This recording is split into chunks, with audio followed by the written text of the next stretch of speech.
बिस्मिल्लाहिर्रहमानिर्रहीम। Dear students, अस्सलाम वालेकुम। सब्जेक्ट है हमारा ऑपरेटिंग सिस्टम और इसमें टॉपिक आज हम देखेंगे सिस्टम कॉल्स। और अगर आप कोर्स आउटलाइन देखें तो इसमें ये पहला टॉपिक हमारा हो गया ऑपरेटिंग सिस्टम बेसिक्स, और उसके बाद टॉपिक है सिस्टम कॉल्स। देखते हैं इसको हम आज। What is this? System call is a programming interface to the services provided by the OS। जो सर्विसेज ऑपरेटिंग सिस्टम प्रोवाइड करता है उन सर्विसेज को यूज करने का एक इंटरफेस है। Now the basic question is what is interface. जब हम मोबाइल यूज करते हैं, मोबाइल जो आजकल हमारे टच स्क्रीन मोबाइल्स हैं, इनकी बात कर लो, पुराने जो आपके बटन्स वाले थे उनकी बात कर लो। आप कोई भी सर्विस यूज़ करने के लिए अपनी स्क्रीन को टच करते हो या फिर आप बटन्स के ऊपर कोई क्लिक करते हो, बटन प्रेस करते हो, तो ये जो आपकी स्क्रीन है या बटन्स हैं, that screen and buttons are interface. ठीक है जी। अगर ये इंटरफेस नहीं होगा, आपकी टच स्क्रीन है, उसका टच अगर वो आउट ऑफ ऑर्डर हो गया है, तो आपके मोबाइल, आपका ओएस, सारी सर्विसेज उसके अंदर मौजूद हैं।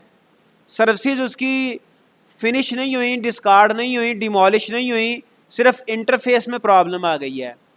ठीक है जी। तो सिस्टम कॉल एक इंटरफेस है, प्रोग्रामिंग इंटरफेस है, जो कि ओएस की सर्विसेज को यूज करने का एक मैकेनिज्म है।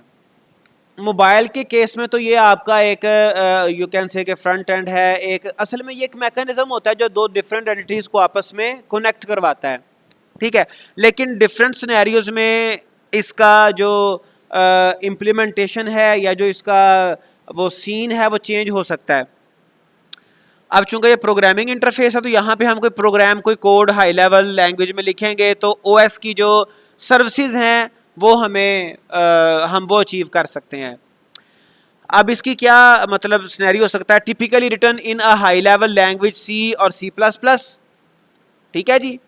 तो सी या सी प्लस प्लस में हम ये लिखेंगे इंस्ट्रक्शंस। तो mostly accessed by programs via a high level application program interface rather than directly system call use. आप डायरेक्टली सिस्टम कॉल को नहीं यूज करते, आप हाई लेवल प्रोग्रामिंग लैंग्वेज में इंस्ट्रक्शन लिखते हो और वो फिर उसको एक्सेस करवाती हैं।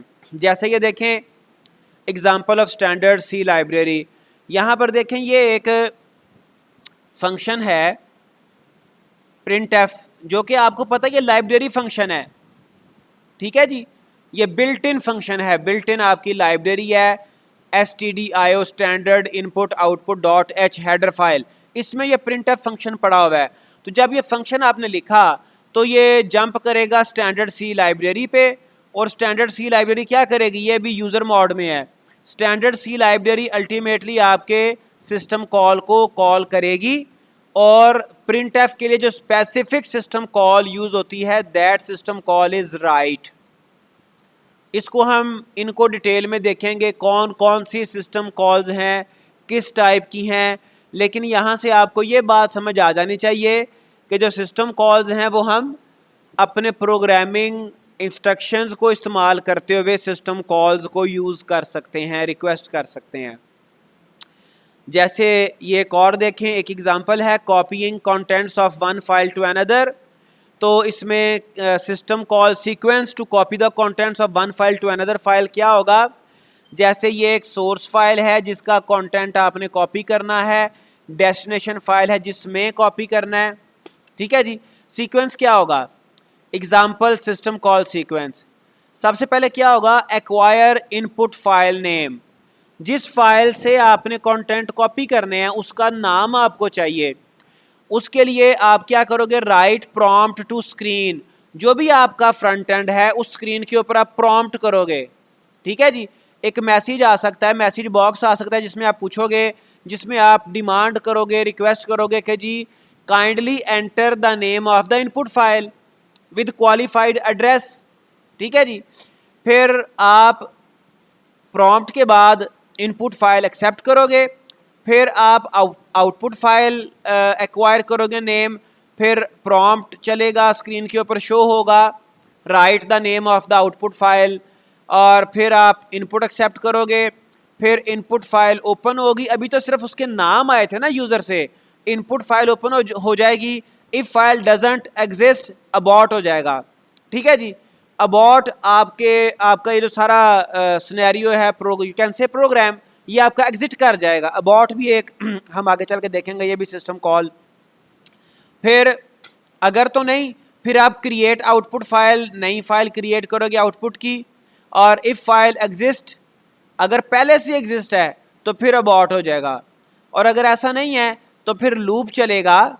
लूप क्या करेगा? Read from input file write to output file. वो इनपुट फाइल से रीड करता रहेगा, आउटपुट फाइल में राइट करता रहेगा। अनटिल रीड फेल्स, जब रीड फेल होता है एंड ऑफ फाइल आ जाता है। ठीक है जी, तो फिर close output file, write completion message to screen, terminate normally. अब एक टर्मिनेट नॉर्मली होता है, एक होता है abort. Abort you can say के अब नॉर्मल टर्मिनेशन है। ठीक है जी, तो ये सिस्टम कॉल का सीक्वेंस हो सकता है जब हम एक इनपुट फाइल से एक आउटपुट फाइल में लिखना चाहें। फिर ये देखें ओवरव्यू ऑफ ओएस सर्विसेज। अब ये देखें, ये बॉटम पे अगर आप देखें लोअर हायरार्की में, लोअर लेवल पे आपका हार्डवेयर है, फिर उससे ऊपर ऑपरेटिंग सिस्टम है, फिर ये सारी सर्विसेज हैं डिफरेंट टाइप की। Program execution, IO operation, file system, communication, resource allocation, accounting, protection and security, error detection. फिर ये सिस्टम कॉल्स हैं। ठीक है जी, और फिर ये यूज़र इंटरफेस है, फिर ये GUI, touch screen, command line, और यहाँ पर यूज़र बैठा हुआ है बाहर। तो देखें, ये हार्डवेयर ने काम करना है, लेकिन जो यूज़र का फ्रंट एंड है, इंटरफेस है, या उसकी जो प्रोग्रामिंग लैंग्वेज है, वो डायरेक्टली सिस्टम कॉल को इनिशिएट करती है। और फिर जो सिस्टम कॉल है वो सिस्टम की स्पेसिफिक सर्विसेज को इनिशिएट करता है। वो फिर ऑपरेटिंग सिस्टम के साथ मिलते हुए हार्डवेयर के साथ हार्डवेयर से काम लेता है। ठीक है जी, तो ये सारा एक सर्विसेज जो ओएस प्रोवाइड करता है उसका ओवरव्यू। तो यूज़र यहाँ से इंटरेक्ट करना है उसने, वो यूज़र जो है वो प्रोग्राम से, एप्लीकेशन प्रोग्राम से, प्रोग्रामिंग इंटरफेस से इंटरेक्ट करेगा। Okay, system call again, 3 most common APIs are. अब जो एपीआई जिनको यूज़ करते हुए हम सिस्टम कॉल इनिशिएट करते हैं या फिर रिक्वेस्ट करते हैं, वो कौन कौन सी हैं? Win32 API for Windows. ठीक है जी, ये एपीआईज के नेम है। POSIX API for POSIX based system including virtually all versions of Unix, Linux and Mac OS X। Unix है, लिनक्स है, या फिर आपके एप्पल के जो है वो OS X, OS X। और तीसरी कौन सी है जी? जावा API for the Java virtual machine. तो ये डिफरेंट एपीआईज हैं जो कि यूज़ होती हैं सिस्टम कॉल को, सिस्टम कॉल के इंटरफेस के तौर पर। ठीक है जी, सिस्टम कॉल्स को यूज़ करने के लिए, उनको इनिशिएट करने के लिए। अब ये देखें system call implementation, example of standard API. As an example of a standard API, consider the read function that is available in Unix and Linux system. अब read एक function है, एक system call है. The API for this function is obtained from the man page by invoking the command man read. On the command line, a description of this API appears below. इसको हम कैसे लिखेंगे? सबसे पहले हमने ये एक हेडर फाइल इंक्लूड कर ली, और ये एक रिटर्न वैल्यू है एस साइज अंडरस्कोर टी। फिर ये रीड फंक्शन है जो ये यहाँ पर उसने लिखा हुआ है, और इस रीड फंक्शन के कुछ पैरामीटर्स हैं। ठीक है जी, सबसे पहले a program that uses the read function must include the this header file. तो ये हेडर फाइल चाहिए, as this file defines the S size underscore T and size underscore T data types. तो अगर आपने ये रीड फंक्शन कॉल करना है तो उसके लिए हेडर फाइल भी चाहिए। ये हेडर फाइल क्यों चाहिए? कि इसमें ये एस साइज अंडरस्कोर टी और ये साइज अंडरस्कोर टी, ये बिल्ट इन वेरिएबल्स इस हेडर फाइल में मौजूद हैं। The parameters pass to read are as follows, int F D the file descriptor to be read, जो फाइल रीड करनी है उसकी description, void buffer, a buffer where the data will be read into buffer जिसमें temporarily data save होगा. size underscore t count the maximum number of bytes to be read into the buffer, जितने वो maximum buffer read कर सकता है. तो ये इस तरह से आप सिस्टम कॉल को इम्प्लीमेंट कर सकते हो. On a successful read the number of bytes read is returned, a return value of 0 indicates end of file. if an error occurs read return -1. अगर तो सक्सेसफुली रीड कर लेगा और एंड ऑफ फाइल से मुराद ये कि पूरी फाइल को रीड किया तो फिर 0 रिटर्न होता है, और अगर कोई टर्मिनेशन हो गई, कोई एरर आ गया तो फिर -1 रिटर्न होता है, जिससे पता चलता है कि रीडिंग सक्सेसफुल नहीं हुई. Okay. Typically a number is associated with each system call. अब जो सिस्टम कॉल्स हैं उनका कोई ना कोई स्पेसिफिक नंबर होगा. System call interface maintains a table indexed according to these numbers. अब एक सिस्टम कॉल इंटरफेस है, उसमें तमाम नंबर्स और उन नंबर्स की कॉरेस्पॉन्डिंग सिस्टम कॉल्स वो उनकी लिस्ट मौजूद होती है. The system call interface invokes the, invoke कहते हैं कॉल करने को, जैसे हम फंक्शन को कॉल करते हैं ना, तो फंक्शन कॉल, फंक्शन इन्वोकिंग भी कहा जाता है उसको.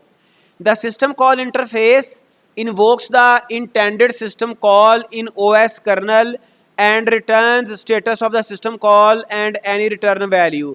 तो ये जो सिस्टम कॉल इंटरफेस है ये सिस्टम कॉल को कॉल भी करता है और फिर उसके नतीजे में जो भी उसका रिजल्ट आता है वो भी रिटर्न करता है, और कोई वैल्यू है साथ तो वो भी रिटर्न करवा देता है. The caller need not know anything about how the system call is implemented. ये सिर्फ आपको as a student of subject बताया गया है कि किस तरह से सिस्टम कॉल इम्प्लीमेंट होती है. जिस कॉलर ने, जैसे हमने प्रिंट एफ की एग्जांपल पीछे देखी है, उसको इससे कोई कंसर्न नहीं है कि राइट सिस्टम कॉल कैसे वो इम्प्लीमेंट हो रही है. ठीक है जी. The caller need not know anything about how the system call is implemented. उससे कोई कंसर्न नहीं है. just needs to obey API and understand what OS will do as a result of call. जैसे यहाँ पे देखें ना, उसे सिर्फ API का पता होना चाहिए. ठीक है जी. ये printf लिखा, printf का पता होगा उसको. आप अगर अगर आप C लैंग्वेज को मतलब करते हैं, प्रोग्राम लिखते हैं, तो आपको पता होना चाहिए कि printf लिखूंगा तो क्या होगा बस. और printf कॉल करने की बेस पे ये जो राइट सिस्टम कॉल होनी है, इसके बारे में आपको आज तक नहीं पता था, हालांकि आप सी लैंग्वेज पढ़ चुके हैं. ठीक है जी. तो यही वो बात कह रहा है कि जो कॉलर है उसको सिस्टम कॉल के बारे में, उसकी इम्प्लीमेंटेशन के बारे में कुछ भी पता नहीं होता. उसे सिर्फ एपीआई के बारे में पता होना चाहिए, एपीआई में कौन सा फंक्शन यूज करना है और उसका क्या रिजल्ट होना है. Most details of OS interface hidden from programmer by API. वो सारी डिटेल्स हिडन होती हैं, वो प्रोग्रामर को उसके बारे में, डिटेल्स के बारे में पता नहीं होता. जैसे ये देखें, एक और आप देख सकते हो, ये यूज़र एप्लीकेशन है. ठीक है जी. इसने ये यूज़र मोड में ओपन की कोई फाइल, तो ये कर्नल मोड में जाएगा और यहाँ पे ओपन जब रन करेगा तो इसकी इम्प्लीमेंटेशन है. इसके बॉटम पे फिर सिस्टम कॉल चलेगी, डिफरेंट सिस्टम कॉल्स चलेंगी, और फिर ये रिटर्न करेगा वो जो भी उसने ओपन किया, जो फाइल ओपन किया. लेकिन ये जो सारी डिटेल्स हैं, ये वाली सब सीक्वेंट डिटेल्स, इन डिटेल्स का यूज़र एप्लीकेशन को या इवन यूज़र को कोई पता नहीं है. राइट. ये सारा अंडरलाइंग जो लेयर्स हैं उसमें वर्क हो रहा होता है. System call parameter passing. अब सिस्टम कॉल में जो पैरामीटर पास होते हैं उसकी टाइप्स हैं, डिफरेंट वे में पास हो रहे होते हैं. Often more information is required than simply identify of desired system call. System call को सिर्फ उसको पता चल जाए कि कौन सी सिस्टम कॉल इसमें कॉल हो रही है, इतना काफ़ी नहीं है, इसके अलावा भी कुछ इंफॉर्मेशन होती है. Exact type and amount of information vary according to OS and call. 3 general method use to pass parameter to the OS. अब जो पैरामीटर्स की बात करें तो 3 तरीके हैं पैरामीटर पास करने के. पहला क्या है, पास द पैरामीटर्स इन रजिस्टर्स, जो आपके फंडामेंटल मेमोरी यूनिट्स हैं. तो पहला जो तरीका है वो पैरामीटर्स को रजिस्टर के जरिए से पास करने का है. लेकिन बाज़ औक़ात ऐसा होता है कि पैरामीटर्स हमारे ज़्यादा होते हैं, रजिस्टर्स से फिर हम उसको कुछ और मैकेनिज़्म भी साथ यूज़ करना पड़ता है. दूसरा mechanism parameters stored in a block और टेबल इन मेमोरी, वो मेमोरी में स्टोर होंगे। And address of block passed as parameter in a register, वो डायरेक्टली रजिस्टर में पैरामीटर नहीं पास हो रहे, पैरामीटर्स वैल्यूज आपकी मेमोरी में पड़ी हैं और उस मेमोरी का एड्रेस रजिस्टर में पड़ा हुआ है, इनडायरेक्ट पासिंग हो जाएगी। This approach taken by Linux and Solaris, तो ये डिफरेंट ओएस के ऊपर भी डिपेंड कर रहा होता है, सोलारिस में और लिनक्स में ये मैकेनिज्म यूज हो रहा होता है। पैरामीटर्स प्लेस्ड और pushed on to the stack by the program, चूंकि हम आगे चल के पढ़ेंगे कि एक प्रोग्राम जब प्रोसेस बनता है उस प्रोसेस के कई पार्ट्स होते हैं, डाटा पार्ट होता है, स्टैक का पार्ट होता है। जैसे प्रीवियस में हमने ये तो देखा था कि कोई भी प्रोग्राम जब वो रनिंग करता है तो वो जब रन कर रहा होता है तो उसको हम प्रोसेस कहते हैं। तो जब वो प्रोसेस एक मेमोरी में क्रिएट होता है, प्रोसेस के अंदर कई एक उसके पोर्शंस होते हैं, स्टैक भी उसका एक पोर्शन होता है। तो पैरामीटर स्टैक के ऊपर पुश हो जाते हैं by the program and popped off the stack by the operating system, फिर ऑपरेटिंग सिस्टम उनको पॉप करता रहता है, यानी कि गेट करता रहता है। पुश एंड पॉप आपने फंक्शन प्रीवियस कोर्स में डाटा स्ट्रक्चर में आपने पढ़ा था। तो block and stack method do not limit the number और length of parameters being passed, तो जो दूसरा मेथड है आपका ब्लॉक वाला, मेमोरी ब्लॉक में आप डाटा या पैरामीटर सेव करते हो, और ये वाला स्टैक वाला, इसमें कोई लेंथ ऑफ पैरामीटर्स की रिस्ट्रिक्शन नहीं है। जबकि पहले मेथड में, रजिस्टर्स वाले मेथड में, उसने बता भी दिया था कि सम टाइम हमारे जो पैरामीटर्स हैं वो रजिस्टर से ज़्यादा होते हैं, तो फिर आप पहले की बजाय दूसरा केस मेमोरी वाला, मेमोरी में पैरामीटर प्लेस करने वाला या फिर स्टैक के ऊपर पुश करने वाला मैकेनिज्म आप यूज़ करते हो।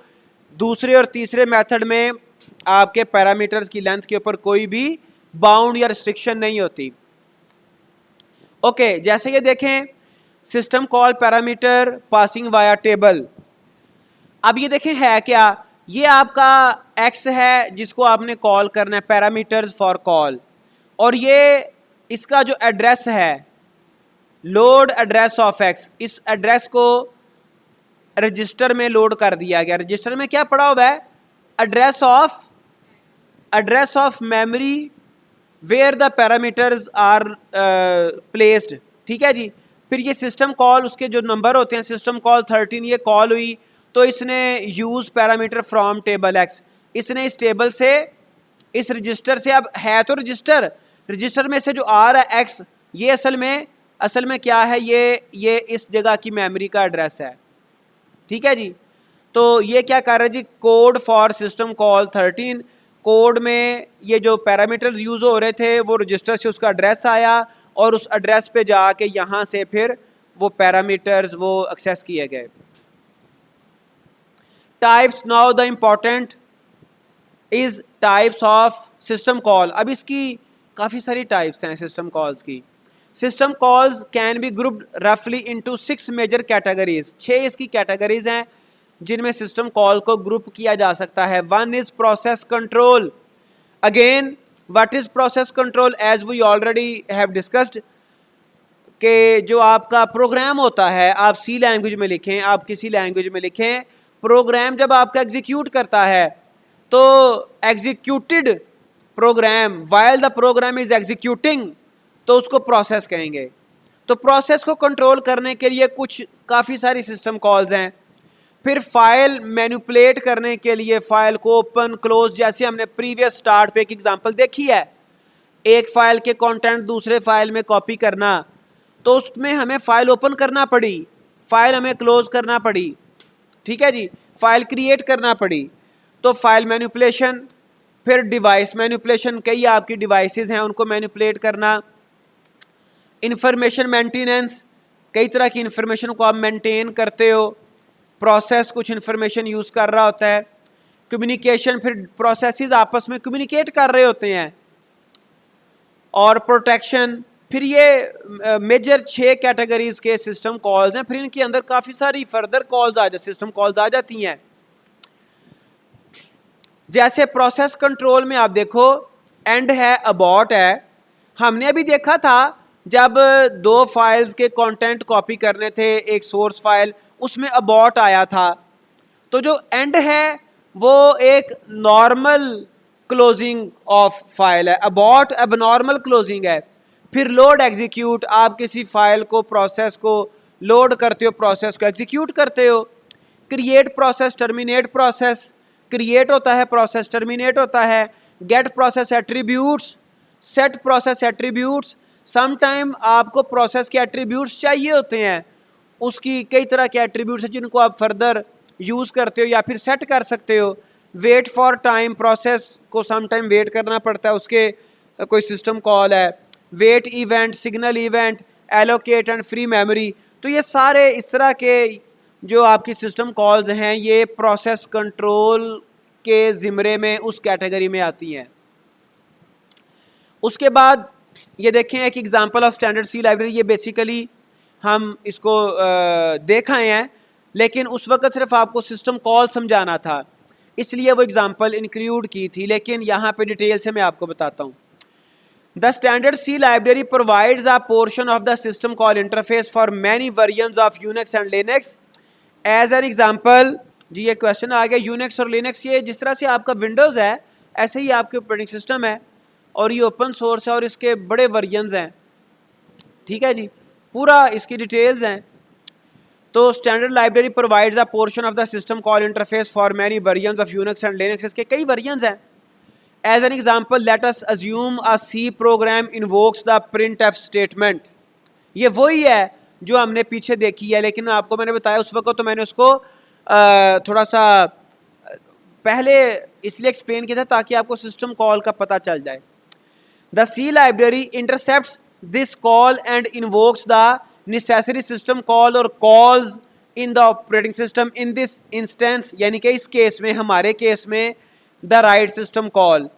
तो क्या होगा जब प्रिंटफ जो है वो सी लैंग्वेज में हम कॉल करेंगे, प्रिंटफ फंक्शन जो कि आपको पता है कि stdio हेडर फाइल का फंक्शन है। प्रिंटफ हमने कॉल किया तो इसके जो ओएस लेवल पे सिस्टम कॉल आनी है वो है राइट। ठीक है जी, तो राइट सिस्टम कॉल को वो कॉल करेगा और एक स्पेसिफिक टाइम के लिए कह लें कि पॉज करके, जो कि हमें पता भी नहीं चलता, तो वो इस सिस्टम कॉल को कॉल करता है, इन्वोक करता है। The C library takes the value return by write, जो वैल्यू उसने रिटर्न की वो वहाँ से लेता है, and pass it back to the user program, वो यूज़र प्रोग्राम में पास करता है और यूज़र प्रोग्राम अल्टीमेटली फिर उसको स्क्रीन के ऊपर शो करवा देता है। This is shown below. तो ये आप देख लें, प्रिंट एफ यूज़र मोड था। यूज़र मोड आपको पता है ये हम यूज़र्स ही, प्रोग्रामर्स ही लिख रहे होते हैं ना प्रिंट एफ। तो यूज़र मोड से जो है वो मोड चेंज होता है, कर्नल मोड में जाता है और राइट सिस्टम कॉल होती है, और फिर उसके जो कंटेंट हैं जो उसने करना है राइट वो रिटर्न होता है, और फिर वो अल्टीमेटली इस यहाँ पे रिटर्न और साथ साथ वो स्क्रीन के ऊपर शो करवा देता है प्रिंट एफ। अब यहाँ पे हम देखेंगे सिस्टम कॉल्स की एग्जांपल। एक है MS DOS, Microsoft disk operating system which is a single tasking, और एक हम देखेंगे मल्टीटास्किंग। तो there are so many variations in process and job control that we next use two examples, one involving a single tasking system. MS DOS single tasking system है, एक वक्त में एक टास्क ये रन करता है, and the other a multitasking system. फिर एक हम और देखेंगे मल्टीटास्किंग सिस्टम भी, free BSD to clarify these concepts. The MS DOS operating system is an example of a single tasking system. ठीक है जी, जैसे ये देखें MS DOS में ये कमांड इंटरप्रेटर पड़ा हुआ है, ये कर्नल है। हमने ये कहा था, डिस्कस किया था पहले लेक्चर में कि कर्नल एक ऐसा पार्ट है OS का जो कि हर टाइम मेमोरी में रिजाइड करता है। ठीक है जी, तो ये मेमोरी है, तो ये देखें कर्नल यहाँ पे पड़ा हुआ है, और कर्नल के साथ कमांड इंटरप्रेटर जो कि MS DOS है। ठीक है जी, और ये ऊपर सारी फ्री मेमोरी है।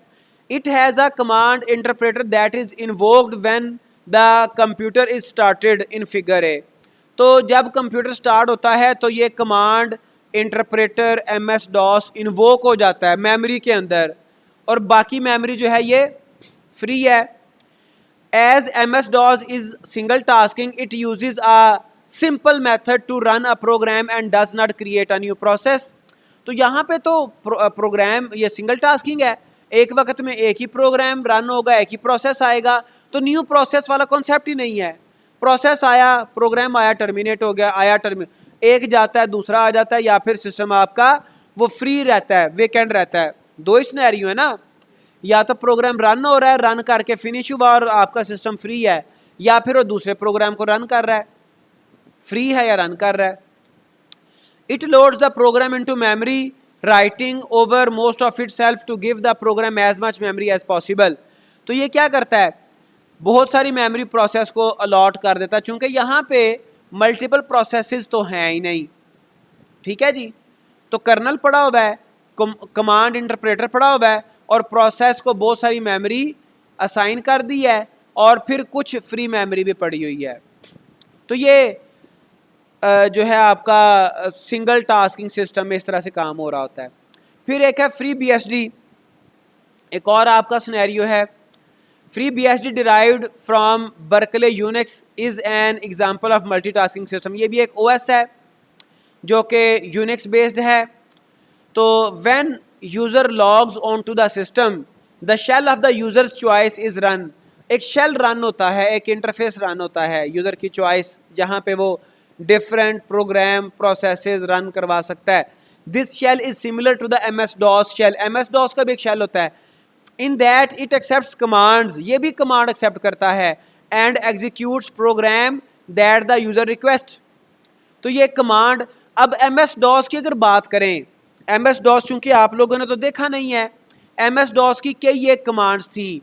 ठीक है जी, और आज से पहले जब विंडोज़ 98 आपने शायद सुनी हो, तो उस वक्त हम ये कई एक जो है वो कमांड्स हमें यूज़ करनी पड़ती थी. इवन अगर आपने ऑपरेटिंग सिस्टम इंस्टॉल करना है, विंडोज़ 98 से पहले था MS-DOS OS. विंडोज़ 98 से पहले एक और दो विंडोज़ थी, उससे पहले यू कैन से कि इससे भी 3 पीढ़ियाँ पहले, 3 जनरेशन पहले वो MS-DOS चलता था. लेकिन विंडोज़ 98 तक भी जब आपने विंडोज़ इंस्टॉल करनी होती थी, तो उस वक़्त आपको MS-DOS की बहुत सारी कमांड्स यूज़ करनी पड़ती थी. तो मैं यहाँ पे क्यों लिख रहा हूँ, मैं कमांड प्रॉम्प्ट ओपन करके आपको थोड़ा सा बल्कि गाइड कर देता हूँ. तो अभी भी जो है वो आपके विंडोज़ में CMD इंक्लूड किया गया होता है. ठीक है जी, ये है CMD जो कि MS-DOS का यू कैन से कि लेटेस्ट विंडोज़ में नेम है, कमांड प्रॉम्प्ट का नाम दे दिया गया. But the old name of this command prompt was MS-DOS. इसी तरह का इंटरफेस होता था. इस पे हम ड्राइव चेंज करने के लिए कमांड यूज़ करते थे. मेरे पास अब D ड्राइव चूँकि है नहीं, आप फोल्डर से बाहर आने के लिए कमांड यूज़ करते थे. ठीक है जी, फिर किसी ड्राइव में मूव करने के लिए आप जो है वो किसी फोल्डर में डायरेक्टरी में मूव करने के लिए आप कमांड यूज़ करते थे CD. लेकिन डायरेक्टरीज को देखने के लिए आप कमांड यूज़ करते थे DIR. ये आपको डायरेक्टरी की लिस्ट दिखा देती थी. डायरेक्टरीज क्या होती हैं, डायरेक्टरीज होती हैं फोल्डर्स. ठीक है जी, मैंने DIR कमांड लिखी तो ये सारे मेरे फोल्डर्स आ गए. एक है ज़ीरो वर्क, ठीक है जी, फिर उसके बाद डायरेक्टरी है CYG Win64, फिर डायरेक्टरी है ड्राइवर्स, फिर डायरेक्टरी है Gradle, Intel, MOB and so on. ठीक है जी, मैं ज़ीरो वर्क में मूव करना चाहता हूँ, तो मैं क्या करूँगा, मैं CD लिखूँगा. CD, अब ये थोड़ा सा इसको मुझे इसका इंटरफेस ज़रा ओपन करना पड़ेगा, बल्कि हम यूँ करते हैं, चलो CD क्या है, चेंज डायरेक्टरी जिसको हम फोल्डर कहते हैं विंडोज़ एनवायरनमेंट में, वही DOS में या कमांड प्रॉम्प्ट में उसको डायरेक्टरी बोलते हैं. CD for change directory. मैंने ज़ीरो वर्क ओपन करना है, ज़ीरो और ये हाइफन और वर्क, तो ये मैं ये देखें C के बाद ज़ीरो वर्क में चला गया. ठीक है जी, अब इसके फोल्डर के अंदर कौन कौन सी डायरेक्टरीज हैं, कौन कौन से फोल्डर हैं, वो देखने हैं तो मैं DIR कमांड रन करूँगा. कौन कौन से हैं जी, ये देखें, ज़ीरो टीचिंग, फिर ASSM सॉफ्ट, फिर एक और है क्लाउड सिम, फिर एक और है कोट रंजीत, फिर एक और है PhD, ये डिफरेंट फोल्डर्स हैं। तो मैं किसी फोल्डर में जाना चाहता हूँ, फिर CD कमांड में रन करूँगा और PhD, ये PhD फोल्डर में आ गया। DIR, इसमें मल्टीपल फिर डायरेक्टरीज हैं, एडमिशन है, इस्लामिक बुक्स है, थीसिस है, क्रोमा, रिसर्च, MS क्लाउड, रिफा एंड सो ऑन। तो ये आपका सिंगल जो है ना वो टास्किंग एक ऑपरेटिंग सिस्टम था। इसके मुकाबले में FreeBSD आपका यूनिक्स बेस्ड है, और इंटरफेस इसका भी मैं आपको दिखा तो नहीं सकता, इसका शेल FreeBSD का, लेकिन ये भी MS-DOS की तरह से ही है, CMD की तरह से ही है, ठीक है। तो इसमें भी आप कमांड लिखते हो और जो आपका सिस्टम है FreeBSD वो कमांड्स को एक्सेप्ट करता है और उन कमांड्स को रन करता है। जैसे कि देखो यहाँ पर भी बॉटम पे कर्नल पड़ा हुआ है, ठीक है जी। यहाँ पे चूंकि ये मल्टीटास्किंग है, इसमें रैम, ये रैम का उसने शो करवा दिया ना आपको सारा स्ट्रक्चर। इसमें मल्टीपल प्रोसेसेस हैं, ये प्रोसेस B है, ये प्रोसेस C है, ये फ्री मेमोरी है, ये प्रोसेस D है, और ये इंटरप्रेटर पड़ा हुआ है, ठीक है जी। तो ये इस तरह से इसका इंटरफेस। तो आपको आइडिया हुआ होगा कि डिफरेंट जो आपके सिंगल टास्किंग या मल्टीटास्किंग आपके सिस्टम है उसमें प्रोसेस किस तरह से मेमोरी के अंदर लोड होते हैं, कैसे वो मैनेज होते हैं, किस तरह से इसकी असल में। Okay ji, however since FreeBSD is a multitasking system, the command interpreter may continue running while another program is executed। आपका कमांड जो इंटरप्रेटर है वो फिर आपको शो हो जाएगा। एक जैसे मैंने आपको कमांड प्रॉम्प्ट दिखाया था MS-DOS, वहां पर जब तक एक प्रोग्राम चल रहा होता है दूसरा वो आपको प्रॉम्प्ट ही नहीं देता। प्रॉम्प्ट से मुराद वो जहां पे कर्सर ब्लिंक कर रहा था, जहां पे आप कमांड लिख रहे थे, आपको वो ऑफर ही नहीं करता। लेकिन FreeBSD में क्या होता है, आपको प्रॉम्प्ट ऑफर हो जाता है, ठीक है जी। द कमांड इंटरप्रेटर में कंटिन्यू रनिंग, वो आपको यानी कि प्रॉम्प्ट देता है आपको, आप नई कमांड नया कोई ऑर्डर कर सकते हो। To start a new process the shell executes a fork system call. नया प्रोसेस स्टार्ट करने के लिए यूनिक्स में फोर्क सिस्टम कॉल होती है। Then the selected program is loaded into memory via an execute system call and the program is executed। तो ये दो सिस्टम कॉल तो इतने में ही कॉल हो गई ना। नया प्रोग्राम चलाने के लिए, प्रोसेस स्टार्ट करने के लिए फॉक, और उसको एग्जीक्यूट करने के लिए एग्जीक्यूट। अब टाइप्स ऑफ सिस्टम कॉल जैसे पहले देखी थी प्रोसेस, दूसरी टाइप है file management, create file, delete file, open file, close file, read write, reposition get file attribute, set file attributes. ये डिफरेंट आपके फाइल मैनेजमेंट के सिस्टम कॉल्स हैं, ठीक है जी। Device management, request device, release device, read write, reposition, get device attribute, set device attribute, logically attach और detach device. Devices आपकी attach detach भी हो सकती हैं, बाकी जो हैं वो आपकी सेल्फ एक्सप्लेनेटरी हैं। फाइल को डिवाइस को रिक्वेस्ट करना, उसको रिलीज करना, रीड राइट, रिपोजिशन वगैरह। इंफॉर्मेशन मेंटेनेंस, गेट टाइम और डेट, सेट टाइम और डेट, ये डिफरेंट इंफॉर्मेशन आप देखते हो। Get system date, set system date, get process file और device attributes, set process file और device attributes. This is information maintenance system calls.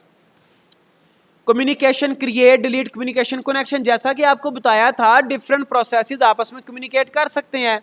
जैसे FreeBSD है, जैसे आपकी विंडोज़ है, उसमें प्रोसेसेस ज़्यादा होते हैं, वो आपस में कम्युनिकेट करते हैं। सेंड रिसीव मैसेज, वो एक दूसरे को मैसेज सेंड रिसीव कर सकते हैं। ट्रांसफर स्टेटस इंफॉर्मेशन, अटैच और डिटैच रिमोट डिवाइसेस।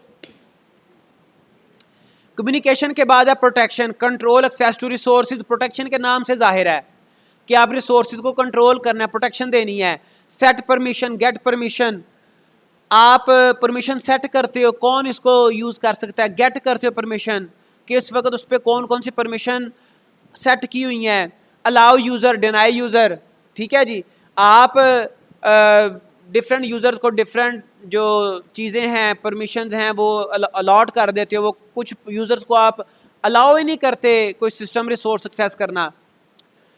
ओके, अब ये देखें, अब ये तो हमने टाइप्स देखी थी ना। अब विंडोज़ में जो सिस्टम कॉल है उसका वो डिफरेंट है, यूनिक्स में सिस्टम कॉल डिफरेंट है। जैसे प्रोसेस कंट्रोल की system calls, create process system में विंडोज़ में क्रिएट प्रोसेस कहलाता है, यूनिक्स में फॉक कहलाता है, ठीक है। और ये आपको ये मैं बता दूं, ये आपके पेपर में अगर एमसीक्यूज हों या फिर आप कहीं पर टेस्टिंग आप सिस्टम में हो जॉब के लिए, तो वहाँ पर इस तरह की ओएस से रिलेटेड क्वेश्चंस फ्रीक्वेंटली आते हैं कि क्रिएट प्रोसेस के लिए यूनिक्स की सिस्टम कॉल कौन सी है, fork. Exit process exit, wait for single object wait, फिर file creation create file open, read file read, write file write, close handle close, set console mode IOCTL, read console read, write console write. वो जो हमने देखी थी C की example printf और bottom पे वो राइट यूज कर रहा था। राइट क्या, कंसोल। कंसोल किसको कहते हैं, आपके मॉनिटर को, आपके LCD को, LED को, that is called as console. तो राइट क्या करता है, राइट कंसोल, कंसोल पे राइट करने के लिए इस्तेमाल होता है। प्रिंट एफ हम लिखते हैं तो वो हमारे जो स्क्रीन है उसके ऊपर कुछ राइट करता है ना, तो प्रिंट एफ के बॉटम पे सिस्टम कॉल जो यूज हो रही होती है वो राइट है। राइट क्या करता है, कंसोल पे राइट कर देता है। उसके बाद information maintenance, get current process ID, हर प्रोसेस का ID होता है, get PID, set timer, alarm, sleep sleep. तो ये डिफरेंट सिस्टम कॉल्स हैं, यहाँ पे सारी नहीं है, यहाँ पे सिर्फ just an introduction. Communication create pipe, उधर सिर्फ यूनिक्स में पाइप। क्रिएट फाइल मैपिंग, उधर SHM open underscore open. Map view of file map M map. फिर protection set file security CHMOD। Initialize security descriptor UMask, set security descriptor group CHON। तो ये different system calls हैं।